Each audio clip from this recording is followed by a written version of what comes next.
ఎవరిని పడితే వాళ్ళని ఏకనా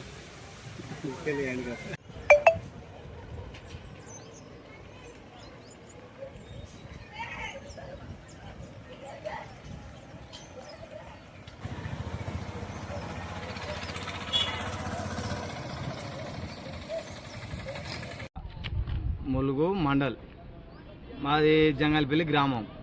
నాకన్నా చిన్న పిల్లగాళ్ళు, నా వయసు కంటే చిన్న పిల్లగాళ్ళు చనిపోయినారు. ఇప్పటికీ దసరా అవతల నుంచి ఇప్పటి వరకు 50 మంది చనిపోయినారు అన్న. ఈ ఊరికి ఏమైందో ఏం కదో తెలియదు.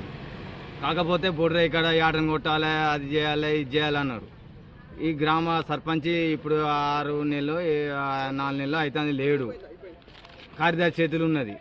ఎవరు పెద్దలు పట్టించుకుంటలేరు. పెద్దలకు చెప్పిన సూత మొన్న అయ్యగారిని తీసుకొచ్చిండ్రు. ఆ బొడ్రాయి కాడ తీసుకొస్తే వాస్తు లేదు, అది లేదు, ఇది లేదు అన్నారు. ఆ బొడ్రాయి కాడ ఇంటికి బిందె నీళ్ళు కుంకుమ పసుపు తీసుకొచ్చి బొడ్రాయి కాడ పోయాలి. దేవుని కాడికి వచ్చిళ్ళు, దేవుని పెద్దమ్మ తల్లి గుడి కాడికి వచ్చిళ్ళు. పెద్దమ్మ తల్లి గుడి కాడ సూత చూసిళ్ళు అయ్యగారు. మళ్ళా పొసవ తల్లి గుడి కాడ చూసిళ్ళు. ఇంటికి బిందె నీళ్ళు పోయిండ్రి, అది చేద్దామని అన్నారు. చిన్న పిల్లగాళ్ళు మాత్రం ఈ ములుగు దాటిపోతే అనుకుండా పోతే శివాలయాత్తాలు. ఈ పెద్దలు పట్టించుకుంటలేరు. ఓట్లు వేసానికి వచ్చినప్పుడైతే ఓట్లు మాకు పైసలు కావాలి, ఇది కావాలి, అది కావాలి అంటే చేస్తాం అంటాను. ఓట్లు వేసుకుంటాను, పోతాను.